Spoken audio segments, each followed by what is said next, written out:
Look is very long term, and the reason I say do not sell your Bitcoin is because if I look back at my life as an investor, the things that I regret are when I found a really good idea and I underinvested in it.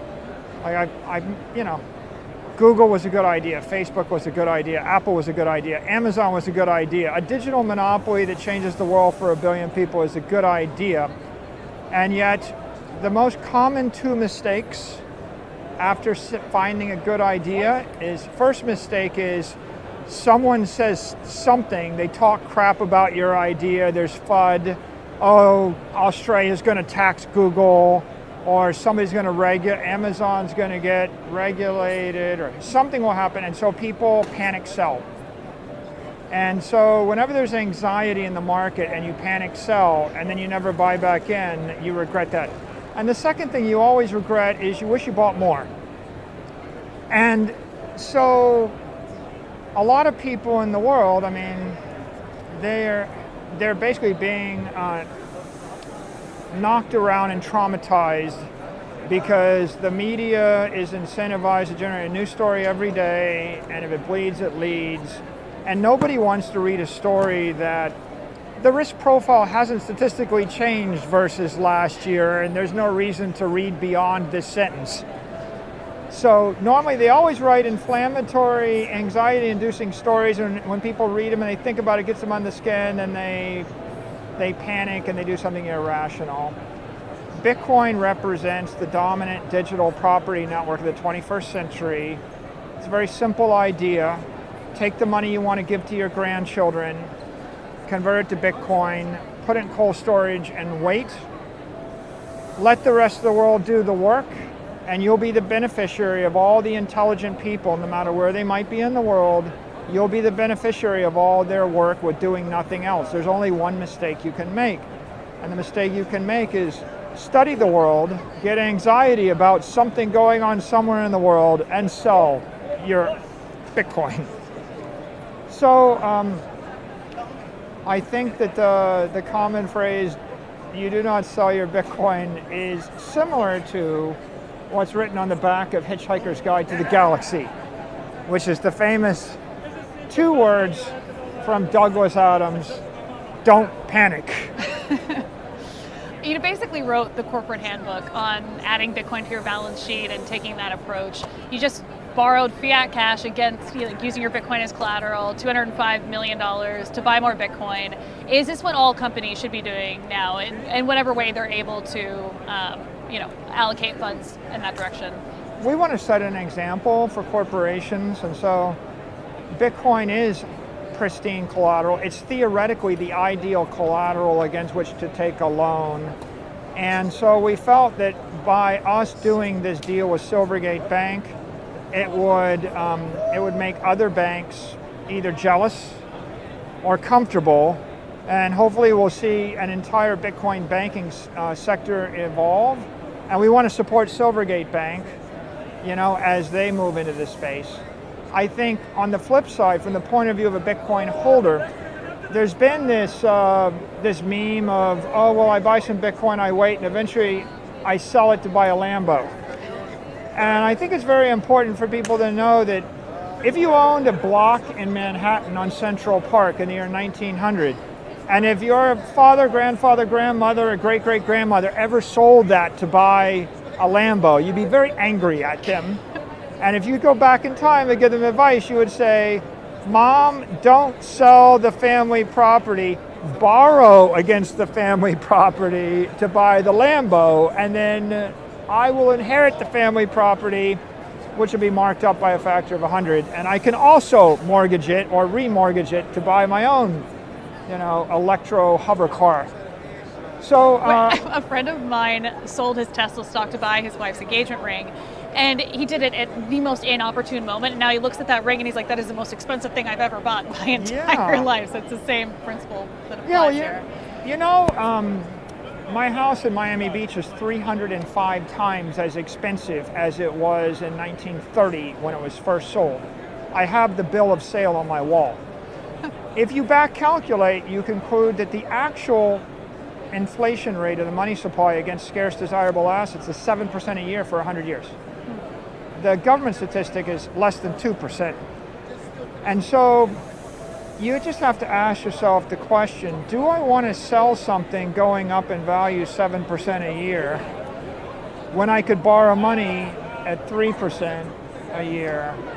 And of course the Bitcoin is more extreme. I mean, Bitcoin is appreciating not because of the rate of currency expansion, but also because of the rate of general mainstream investor adoption, and also because of the increase in technical utility due to things like Lightning and the beautiful things that are being done by Cash App and the like.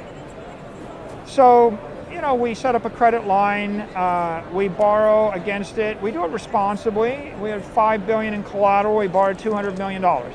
So I'm not telling people to go out and take a highly leveraged loan. What I am doing, I think, is doing my best to lead the way and to normalize the Bitcoin-backed financing industry. And I think the corporate beneficiaries will be the Bitcoin miners. We're not the only ones with a Silvergate credit line. Marathon did a credit line with Silvergate Bank against their Bitcoin. So there's 24 publicly traded Bitcoin miners around now. And so I think there should be dozens and dozens of publicly traded companies that are doing this.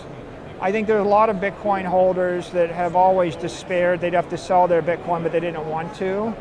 I had many people that are large Bitcoin holders text me and message me after they read about our deal, and they said, can you hook me up with the bank? I want to do the same exact thing. And I was like, no problem, here you go. And so I think it helps them. I think it also is very helpful in the institutionalization and the maturity of the asset class. Because if you roll the clock back to the 90s, it used to be, in Mexico, you couldn't get a mortgage. And you couldn't, you know, I hired a bunch of people from Mexico City, and they said, you know, Mike, we have to pay cash for a car, and we can't get a mortgage. And so no one can buy anything. Yeah. At the point that people started securitizing cars and securitizing houses, and you remember the great American program was Fannie Mae and Freddie Mac, and the idea was to make it easy to securitize mortgage so that you could drive down the price of borrowing so that a 23-year-old could buy a house. And I think that Bitcoin as an asset class, right, is going to benefit from the same securitization and the same financial development. As people realize they can borrow against something, then they realize they never have to sell it, and then they start to stretch their time horizon from it's a 36-month speculation to it's a 36-year holding. I really want people to think of it as the family farm. I'm living on this beautiful farm because my grandfather or my great-great-grandmother came here and said, this is where we should make a life. I'm not selling it, right? This is my vehicle to achieve my goals and my children's goals. When do you stop buying Bitcoin for MicroStrategy? Never. No, I tell people we will be buying Bitcoin at the top forever. I'm not trying to time the market. I don't intend to stop. You could think of MicroStrategy as we're kind of like your non-existent spot ETF. Yeah. If there was a spot ETF, you'd be paying 1% fee, and it would be not leveraged. With MicroStrategy, we have a software company that generates cash flow, and so we convert our cash flows into Bitcoin, and so we don't charge you a fee. We give you a yield, and between the cash flows from the software company and just a little bit of leverage that we can take via things like the Silvergate loan, we can give you a spot ETF that generates a 4 or 5% tax-deferred yield. And that's kind of an exciting thing. And when will we stop? Well, why would we ever stop? Well, we'll just keep accreting. It should get exponentially more expensive to buy the Bitcoin, but that's okay. You know, when Bitcoin's 500,000 a coin, someone's going to say, well, why are you buying that? You bought some at 10,000. And the answer is going to be because it's more scarce, desirable property than anything else that I could buy. And When will you sell it? You're not going to sell it until you've got something better to buy, but there isn't anything that I can see in this universe better to buy. So as we generate cash flows, we think that the responsible thing to do for our shareholders is we convert currency which is devaluing into an asset which is appreciating.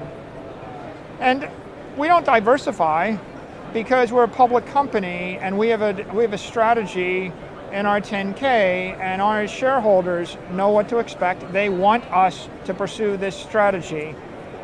They can diversify, right? If you want to be 2% exposed to Bitcoin, you put 2% of your portfolio in a micro strategy, and the other 98% of your portfolio, you can invest in whatever you want. They don't want the CEO of a publicly traded company to be unpredictable and random. Yeah. So you can imagine if I said, you know, Mackenzie, I think I'll buy some of this, but if I feel better about that, or if I feel the risk is different, then I'll change. And the problem with that is that no one else can rely upon us. And I think trust, it's a paramount theme. Trust is what built Bitcoin. Bitcoin is this universal trust network. And the people that all these people here love this is because they found something that they can depend upon and they can trust across borders, across time, across cultures, and that is such a precious thing. In the capital markets, the same thing holds. If you want to run a publicly traded company, it is very important that your shareholders trust you and your customers trust you. And trust means be predictable and do what you say you're going to do, right? And let other people, someone wants to hedge, they can hedge, right? I'm not going to hedge for them. I'm going to stay true to our mission. And when we decide to change our mission, we'll disclose it in an 8K, a 10K, or a 10Q, and the market will react accordingly.